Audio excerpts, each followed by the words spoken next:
Take a feed from the board, Monty. I'll make it. Monty, you trying to go to the podium? No, he has a mic already. Podium. Okay.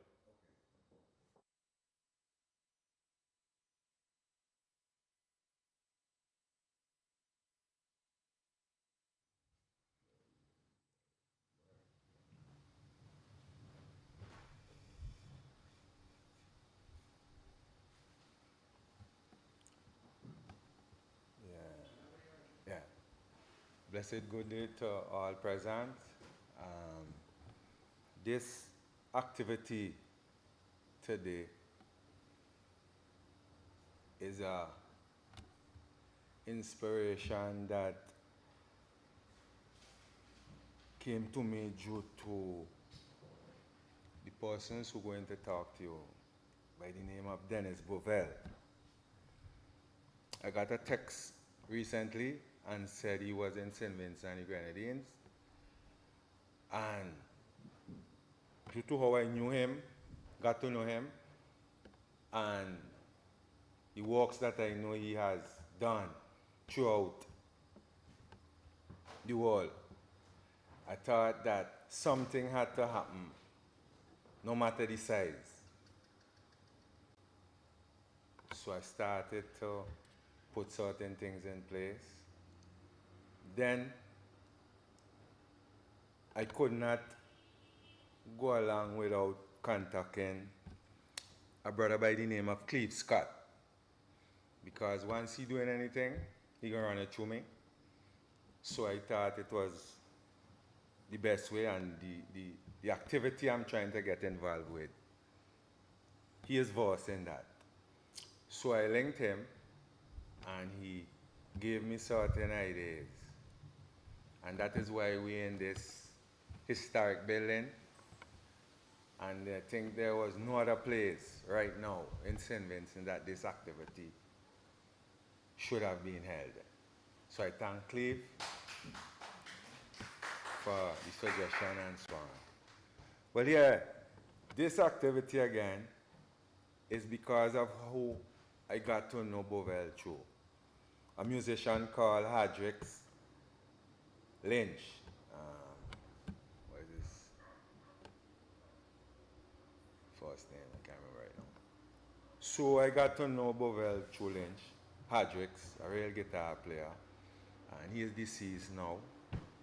Plenty of the artwork you saw outside on the wheels, he does his works. These are his works, you know, the basket. So it was important, as I said, to have a gathering. So here we are, as I welcome Bovell and his wife, because his wife is Vincent, and they were on holiday, so you couldn't try to take away the time, because I was told Bovell needed some rest. So the fact that he's on the holiday, you can't tap in too much to his time. So, but we were able to go at Basil Bar on Sunday night. They were having some jazz, and he listened some, well, Caribbean, because they had Cuba and Vincent, different persons playing. So here we are, and as I said, I welcome all present, all who listening in the global space. I will just ask Cleve to give that general overview of Bovell, and then Bovell will give some remarks and we give some discussion, and also just ask Cleve to give that general overview of Bovell, some, and also said for me to feel that Bovell could come in, and what he did, because he was part of the album, if most persons know, Reggae into Jazz, that Shaking, our own, as you see the painting there by Sully, did. He's the music producer on the album.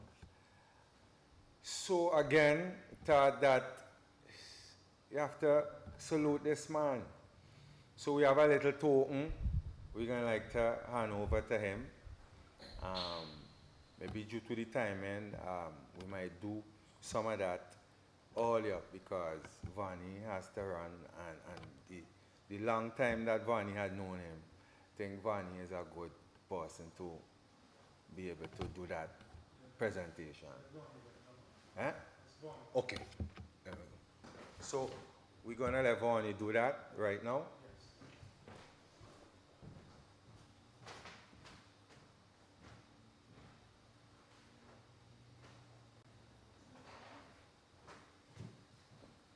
So Vani, come, I hand it over to you and then you hand it over to Bovet. What an absolute honor.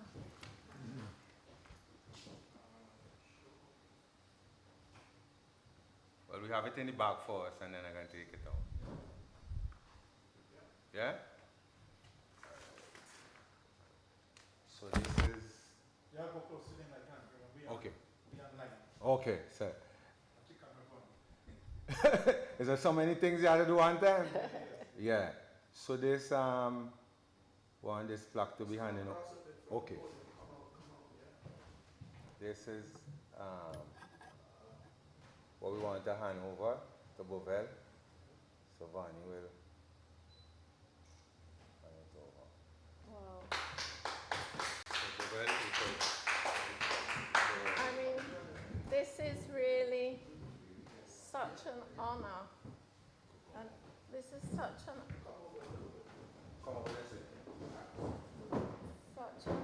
unexpected honor to present you with this token of appreciation on behalf of Vincentian creatives, musicians. Oh. It's a particularly memorable time for me because I can't even count the number of years since I've known you and met you as a young person in my 20s. And what an inspiration you have been to me as an artist, witnessing you working in a studio with various other artists, and your immense and inspirational creativity, your amazing way of communicating with everyone and being a foundation in what is otherwise a very sort of can be a turbulent environment. Dennis was always a rock, a foundation, and a mentor to so many. And words can't express my deep respect and admiration for your work. And on behalf of also the next generation, my children have both been inspired, especially Marlon, by your amazing inroads and being on the frontier of the reggae music business for so long. So much respect, my brother, and love.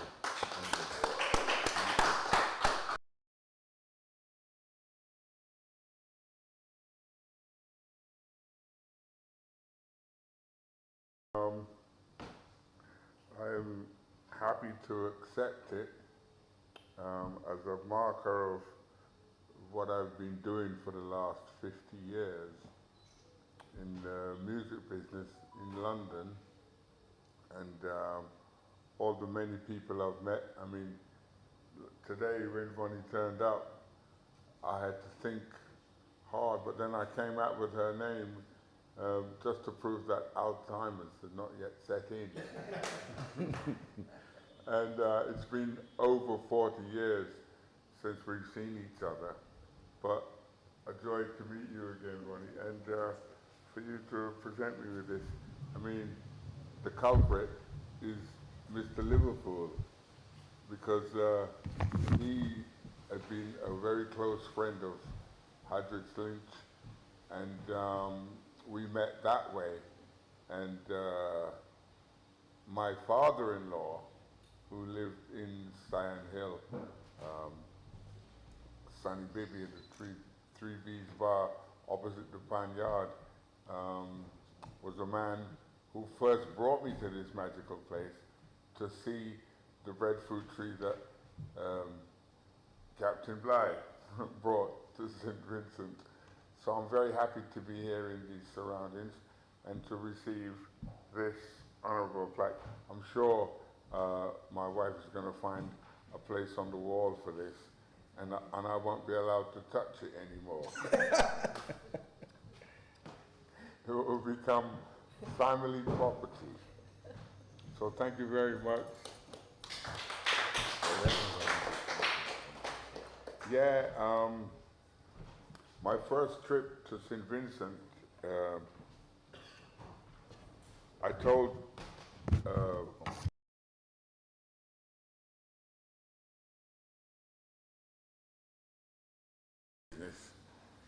and he said, "Oh yeah, I want to introduce you to a heavy musician." And he had this man who lived behind his house in another little house, and that man was Hydrix Lynch. And I had many, many conversations about music with him. But at that time, I had been staying in a place called Sandy Bay, and my young son was a few months old, not even yet a year old, and I was by the beach, and there were two men conversation, and one of them said to the other, "I wonder what ever happened to Sheikh Keane." And I couldn't believe I was hearing this. So I butted into the gentleman's conversation and said, "Gentlemen, I'm not eavesdropping, but the man you just mentioned, Sheikh Keane, I've just completed an album with him in London with my friend, the poet Linton Kwesi Johnson." And Linton had been a huge fan of Sheikh Keane and decided that we should do an album called Reggae into Jazz, because the Sheikh was, a mighty trumpet player. And in fact, my father-in-law's brother told me that he had taught him at school here in St. Vincent. So it was a deep honor to have made this album and then to met two gentlemen who, I didn't know them, they didn't know me, but overhear them talking about him. And I was able to bring news of him because they were wondering what had happened to him. And I was able to say, "I've just made an album with that man." And that album, I mean, we had lots of TV on it. The BBC TV did a show called Arena, which featured Sheikh Keane. And when I heard that he was to be honored here, I thought, I've got to be there, because the Sheikh and I, we saw eye to eye musically, because he was a tremendous jazzer. And, I knew a bit about jazz because my father had an extensive jazz collection, and some of it Sheikh had played on, when he was in a group in the early days in the UK, before he went to Germany, and, all that. Then he was back now after having been, I think I'm correct in saying that he was once attached to the ministry. The cultural director of St. Vincent. Yes, thank you. And so, I felt close to him, being the cultural director of St. Vincent. Yes, thank you. And so my wife from Barbados, I thought, if they accept, so yeah, I'm very honored to be here in St. Vincent, remembering the spirit of Sheikh and thinking about, while we were composing the songs for that album, which was released on a CD, and I'd sent some copies to my father-in-law in Sion Hill, but he said that they had been, what's the word he used? They had been sequestered in you know, in transit. Some official people said, "What are you doing with these? We should have these CDs, not you." And took them away from him. He was most upset about it. And sadly, he passed before I could send him some more. You know, but Linton Cressy Johnson, the poet, who was the person instrumental in inviting me to work with Sheikh, he has at home in his house lots of copies of the Sheikh King record that we made, and I think Mr. Gonzalez had a conversation with him recently about him coming to St. Vincent. I don't know what the decision has been, but I'm sure he will soon be here, because I told him, you've got to accept that. You know, if Mr. Gonzalez says to you, come to St. Vincent, you got to go. If he said to me, I'll be there before he put the phone down. Anyway, I'm very happy to be in St. Vincent. The nice, fresh air, you know, sea bath every morning, and just remembering things that Sheikh and I used to talk about the Caribbean and the wonders of being in the tropics, you know, because he'd spent many years in Europe.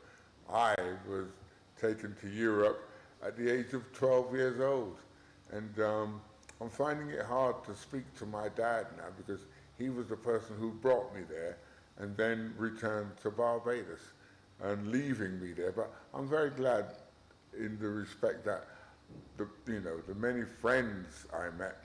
I mean, Vonnie, when she was in her 20s, and I was in my 20s too, we were very young, and I was the producer at Ridge Farm Studios, where I produced groups like the Pop Group, the Slits, Matumbi, and Marie Pierre, solo singer, you know, and I was at Ridge Farm for about 9 months without going back to London, and it's in a place called Horsham, and my wife would drive down from time to time just to check that I was still alive.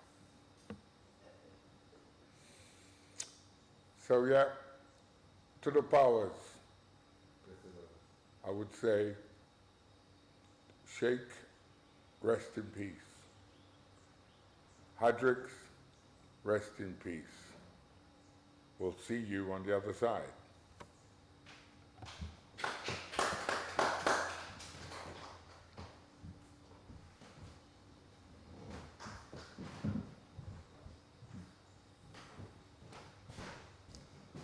Well, yes, we had to do some changing up there. So now we'd like to thank Vonnie for being able to do that for us. And as she said, she might have to move soon, so at least we got that part of business out of the way. Now, I will ask Cleve to come to the podium. Now, Cleve and I, we rumbled in the National Youth Council for years, and then after that, we work on different things. As I say, if he has something he's doing and he think, boy, Andrew might fit in, he call me, and likewise. So again, thanks again, Cleve. Over to you.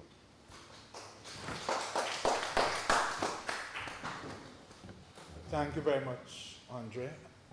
We are on Facebook and on YouTube. We're live. So there are certain things I will explain for the sake of the audience who are not familiar. I am a historian, but before being a historian, I've always been a musician. I'm a member of the band Touch. I have Willis Williams with me here. And we thank Nice Radio, Dougie the Freitas, who has helped us with this thing. Black Sun, we also thank Touch, who has helped us. These equipment we have here this morning at Touch, and we thank Jules Williams from VFM for his support. They need to underline that because, you know, bidders leave. Thank you for last. I don't believe in thank you for last because I just forget. I like to do thank yous first. Now, if you look behind you, you'll see a still image from a video. That's, let me see who knows that. Who is that? Not you, not you. You wouldn't know. Let me see if Koja knows that. Yeah. Lord Kitchener. Right, that's Lord Kitchener. Yes, and of course, Dennis, you know the year. Depends on what song you were singing. London is a bit up there. Yeah, that's 1948, June 1940. The Windrush Boat. Yeah, that's right, the Windrush Boat. And for those of you who like numbers and so on, Shakin Dai was born, 30 tell me. I was born in May. Me too. You born in May? Okay, the stars align, Dennis. 22nd me. Okay, so 1948, and 1948 is what produces a Dennis Bovell in London. Because after 1948, thousands and thousands of West Indians, people from the Caribbean, went to England. And in this song, Kitchener sings "London is a place for me." A year or so later, he sings "Sweet Jamaica, I regret the day I left Jamaica." And people always think he's singing about Jamaica. And I had to explain to them, Jamaica is a metaphor for the Caribbean, because in England at the time, I'm sure they call it Jamaican Dennis. Yeah, listen, in Africa, sometimes people ask me, where are you from? And I say Barbados, and they say, what part of Jamaica is that? Or some people say, we thought it was a fairy tale. Does it really exist? Barbados. I mean, because there are a lot of the people around the world that are ignorant of the history of the Caribbean, and, you know, as I say, ignorant of the diaspora and what we went through and still going through in this part of the world, you know. And I personally have been instrumental in telling people that I'm from Barbados. In fact, I boasted of being the only Bajan that the most of the world knew before Riri came along. That's a fact. That's a fact. That's a fact. So the Dennis Bovell phenomena begins with this, and I'm going to take it to the next thing. As I said, I'm a scholar, and I am also a music scholar. Some of you would know Mike Allen, Professor Mike Allen. He's a Barbadian, was a radio announcer, became an academic musician as well. And he's one of the leading experts on reggae music. And one of the things that Professor Allen, along with myself, always try to get people to understand is that when you talk about reggae music, it is not simply Jamaicans. And my first lesson about this was with Sata Masagana. You all know, could you know the song? Yeah. You would sing it, you would hum it for the people? Come now, man, because we're online, you know, we're online, so people have to hear. Yeah. Yeah, no, not even you and Dennis could do it. Let me go. Two, Willis.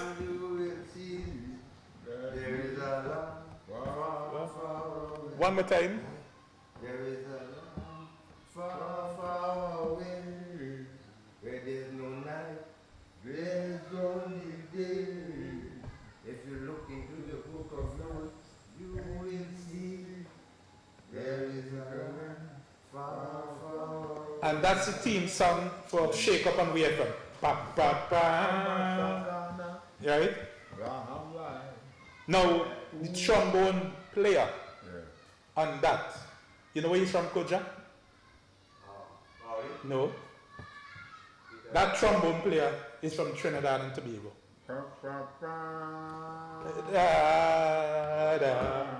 We'll say, give you a back, man. He was a friend of Lynn Tate. guitar player who is also from Trinidad.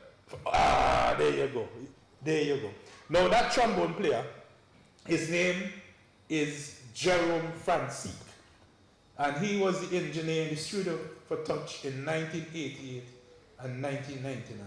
He's the man who taught me professional recording. I've been doing professional recording since, but at a lower level. But when you go to Trinidad, you want to big studio, Jerome Francique. And he, when I asked him, you know, tell me about you, and he tell me, man, I play trombone, and you know, he didn't want to talk, so you know me already. Young fella harassed him, and he admitted. And I went and I researched and I found the record, and his name is on it, right? So Dennis is saying there's a guitarist also. Repeat it. Tate, Trinidadian guitarist who was at the forefront of what they call rock steady. When the music moved from ska to rock steady, Lil Tate had came with this picking style, rolling the pick, you know, following the bass line, and it became a factor of rocksteady. And that roll in the bass line is what we call a major motif in reggae.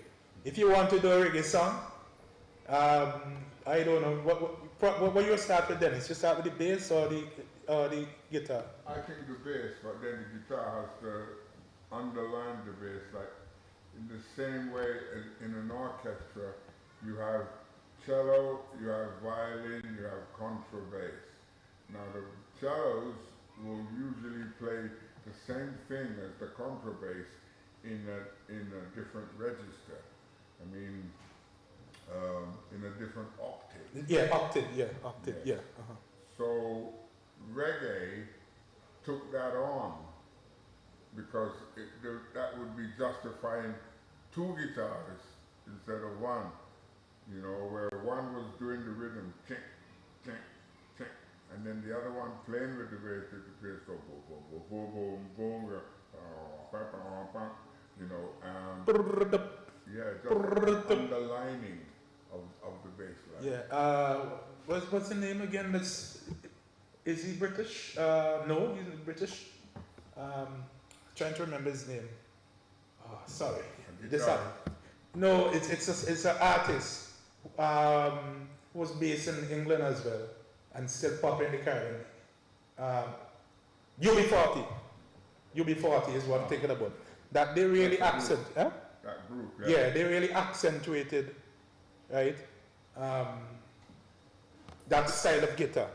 Well, no, they accentuated reggae that they liked that was now considered defunct, and they brought songs back to life, like Red Red Wine. Now that had been done in reggae before, and they brought it back, did another version of it, but what they hadn't realized. But Red Red Wine is it Glenn Campbell or No. Neil Diamond? Neil Diamond. Neil Diamond, yes. Thank you, Brian Alexander. Good morning. Brian Alexander is the leader of our band Touch. And he couldn't make it, but he's listening. Go ahead. Okay, Neil Diamond, you know, and in the early days, a lot of reggae songs were just copies of tunes from either England or America or even Africa, you know, and those tended to be the most popular because people already knew or had an inkling of the melody. But when we started to do a form of reggae in the UK called Lovers Rock, Hold. You use the word form. You know, today everything they call a genre. So why do you call it a form? Why you don't call it a style? Why you don't call it a subgenre or genre? well, it's all of those things, but it's a style of reggae that has now become, you know, coming to its own as a genre. But the title, Lovers Rock, first featured on an instrumental song by the melodica player, Augustus Pablo. He had an instrumental song, And the title of that song was Lovers Rock. So when the English of my generation began to study and record and release our own brand of reggae, looking for a name for it, the name Lovers Rock was, was suggested because that's how the DJs in the dance would differentiate between a lover's style tune from Jamaica by Gregory Isaacs or Dennis Brown or any one of those, John Holt, lovers, they sang love songs in reggae. But it wasn't called Lovers Rock until we got on board and were looking for an identity for what we were doing. And mostly our lead singers had been female because reggae was heavily saturated with male performers. And there were a lot of men in reggae, and it was going biblical too, and it was going Rasta. And I, for one, thought that we needed a kind of artist like Aretha Franklin, dare I say, or like Diana Ross, or Gladys Knight. And for the sake of the audience around, what year you're talking about? Because that sounds like beautiful exuberance to me. I'm talking about in the 70s, round about 1977. Yes, mid-70s, yeah. Yeah, 77.